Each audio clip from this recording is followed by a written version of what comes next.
성도님들, 우리 보통 이제 드라마나 영화 중에 복수를 주제로 하는 것들이 참 많습니다. 특히 그 드라마나 영화가 이제 사극이라면 이게 복수 스토리는 거의 비슷합니다. 성룡 영화가 대부분 이런 식인데요.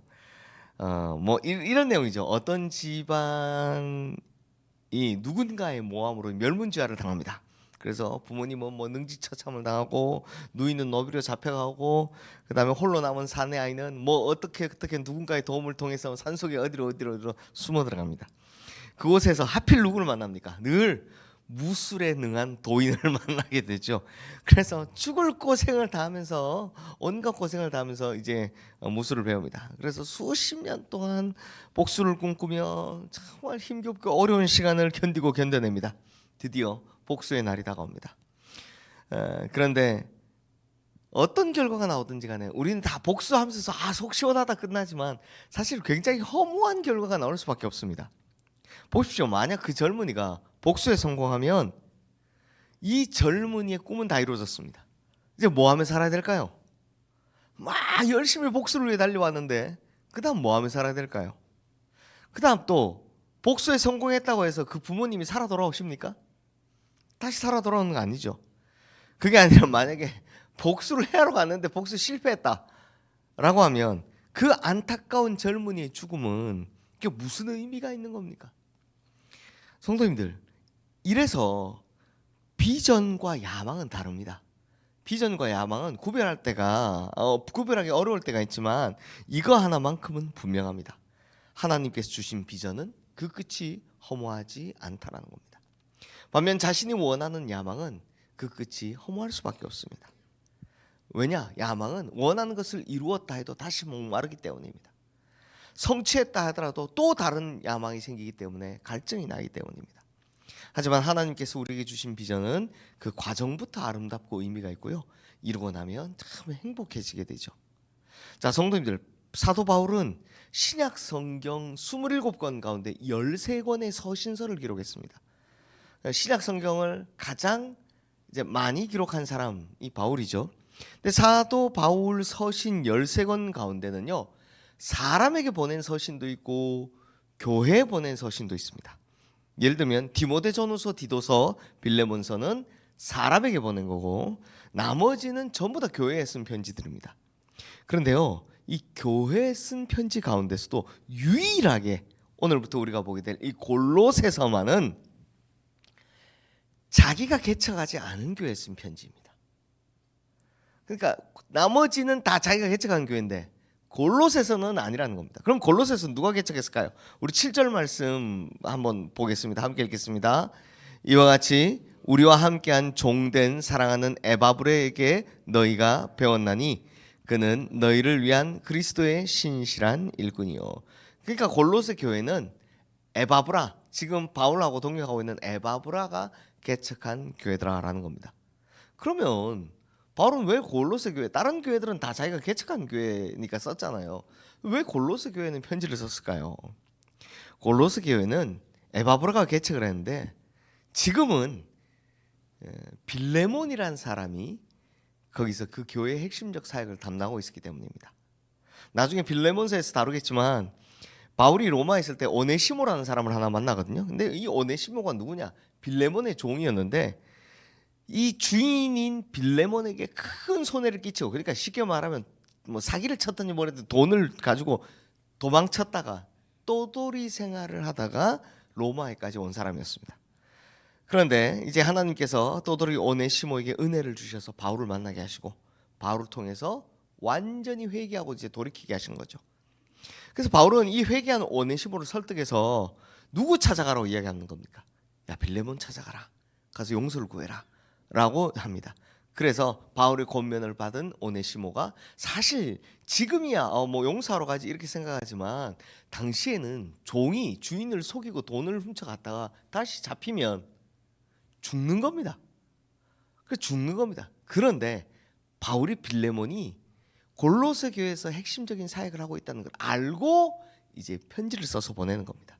편지 2통을 써서 돌려보내는데 하나는 빌레몬에게 주는 편지였던 빌레몬서인 거고, 그리고 또 하나는 빌레몬이 섬기고 있는 교회인 골로새서인 겁니다. 그러므로 골로새 교회 성도들은 바울에 대해서 잘 알지를 못했습니다. 어렴풋이 유명하니까 알고는 있었겠지만 바울이 어떤 분인지 어떤 사역을 한지를 구체적으로 알지를 못했습니다. 그래서 바울이 골로새 교회 성도들에게 뭘 설명해 주냐? 자신의 비전과 상황에 대해서 설명을 해주는 겁니다. 23절 말씀 함께 읽겠습니다. 만일 너희가 믿음에 거하고 터 위에 굳게 서서 너희 들은 바 복음의 소망에서 흔들리지 아니하면 그리하리라. 이 복음은 천하 만민에게 전파된 바요 나 바울은 이 복음의 일꾼이 되었노라. 자, 바울이 자기를 뭐라고 소개합니까? 복음의 일꾼이 되었다. 그런데 이게 특징이요. 되게 바울하면 당연히 복음의 일꾼이라고 생각하잖아요. 근데 성도님들, 다른 편지에서는 이렇게 소개하는 바가 없습니다.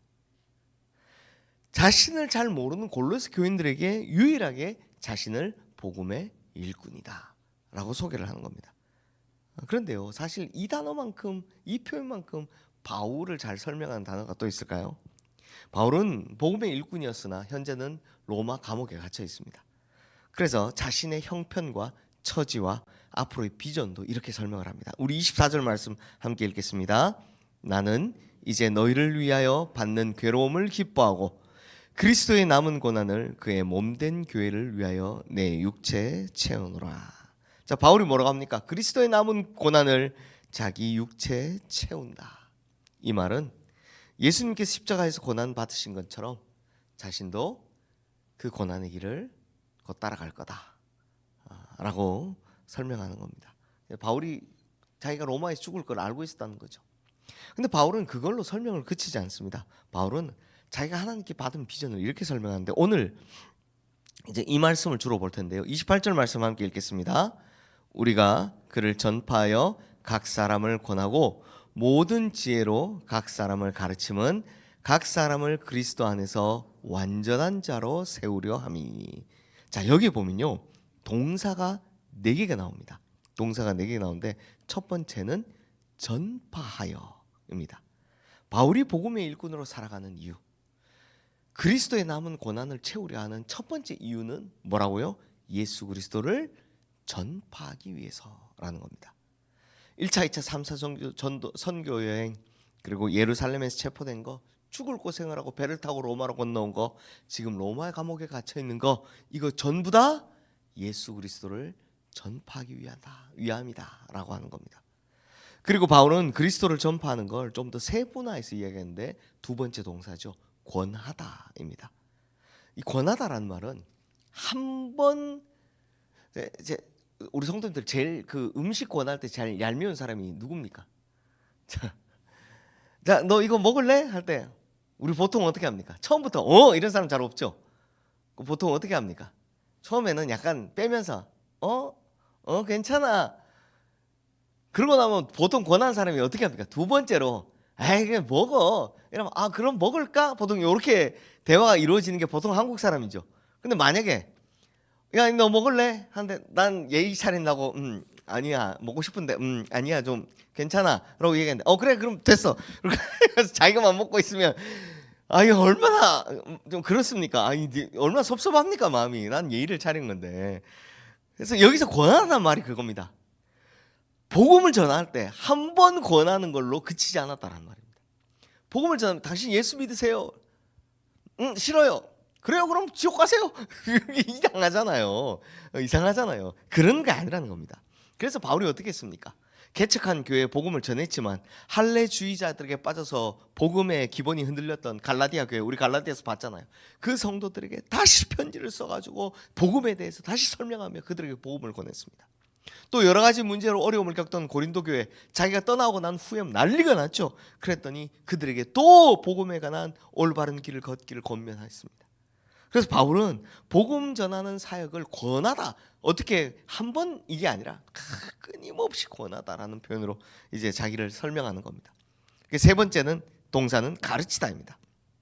말씀을 1대1로 가르치고 속으로도 가르치고 회당에서도 가르치고, 고린도 교회에서는 1년 6개월을 가르쳤고 에베소에서는 두란노서원에서 3년 동안을 하루도 쉬지 않고 가르쳤습니다. 이것이 바울이 남은 고난을 자기 육체에 채워가는 과정이었죠. 네 번째 동사는 세우다입니다. 바울은 한 사람 한 사람을 그리스도의 일꾼으로 세우기를 원했습니다. 그리스도의 사람으로 세우기를 원했던 겁니다. 이게 바울의 최종 목표였습니다. 복음을 전해서 가르치고 그 다음 어떻게 한다고요? 그를 그리스도의 사람으로 길러내는 것, 이게 바울의 최종 비전이었다는 겁니다. 그러므로 성도님들, 바울은 이 네 가지의 자신의 비전, 전파하고 권하고 가르치고 세우는 과정을 성실하게 감당했습니다. 왜냐? 이게 하나님께 받은 자기 비전이었거든요. 그래서 이 일을 감당하면서 바울은 행복했던 겁니다. 허무하지가 않았던 겁니다. 심지어 곧 죽을 것을 눈앞에 두고서도 이 비전을 보면 좋았던 겁니다. 자, 그렇다면 성도님들, 우리는 어떻습니까? 간절하게 기도하고 목매어 구한 것이 이루어졌다면 그때 만족하셨습니까? 이게 만약 갑자기 허무함이 몰려온다면, 혹은 그렇게 됐음에도 너무 지친다면 깊이 생각해 봐야 됩니다. 이것이 하나님께서 내게 주신 비전이 맞는지, 아니면 나의 욕심인지. 뭔가를 이뤘는데 또 갈증이 난다? 야, 이거 돌아봐야 한다는 겁니다. 성도님들, 복음과 연결된 건요, 특징이 하나 있습니다. 뭐냐면 허무하지 않다는 겁니다. 그게 이루어지고 나면 허무하지 않다는 겁니다. 복음을 전하고 각 사람을 권하고 가르쳐서 세우는 일은 그 과정도 보람되고 결과는 말할 수 없이 행복한 일입니다. 그러므로 하나님께서 바울에게 주신 비전이 우리에게도 큰 비전이 되기를 주님의 이름으로 축원합니다. 마지막으로 바울은 이 일을 자신의 힘으로 감당하지 않고 하나님이 주시는 능력으로 감당했다라고 말씀하는데요. 우리 29절 말씀 함께 읽겠습니다. 이를 위하여 나도 내 속에서 능력으로 역사하시는 이의 역사를 따라 힘을 다하여 수고하노라. 아멘. 자, 성도님들, 우리가 지치지 않는 비법, 여기서 바울이 이야기해주고 있습니다. 우리가 무너지지 않는 비법, 바울이 여기서 이야기하고 있습니다. 뭐라고 합니까? 바울은 자기 힘을 다하여 수고한 게 아니라는 겁니다. 그의 마음속에서 능력으로 역사하시는 이의 힘을 따라 수고했다. 야, 멋진 말이죠. 그러므로 바울은 자기가 사역하는 데 있어서 허무하지 않았습니다. 바울은 피곤하지 않았던 겁니다. 물론 육체적으로는 피곤했지만 마음이 무너지지 않았던 겁니다. 사람들이 볼 때는 바울 보면요, 어떻게 저렇게 많은 일을 했을까 싶지만 바울은 피곤하지도 지치지도 않았던 겁니다. 왜요? 바울 속에는 그리스도의 능력이, 바로 성령의 능력이 일하고 있었기 때문입니다. 그러므로 성도님들, 나의 욕망이 아니라 하나님의 비전을 따라 살아야 지치지 않습니다. 그래야 허무하지 않습니다. 그래야 피곤치도 않습니다. 그리고 이건 내 힘으로 하는 것이 아니라 내 속에서 능력으로 역사하시는 성령의 역사로 말미암아 행할 수 있다는 겁니다. 자, 오늘 꼭 외우십시오. 이 말이 좀 어려운데, 내 속에서 능력으로 역사하시는 성령의 능력. 네, 내 속에서 능력으로 역사하시는 성령의 능력, 성령의 역사. 그러므로 우리 성도님들, 주님께서 주시는 비전 찾고 그 비전 따라 살기를, 그래서 성령의 역사로 살아가며 그 덕에 정말 힘을 내고 기쁘고 행복하게 보람차게 살아가시는 우리 모든 성도님들 되시기를 주님의 이름으로 축원합니다. 이 시간 오늘 주신 말씀 기억하며 우리 함께 기도하겠습니다.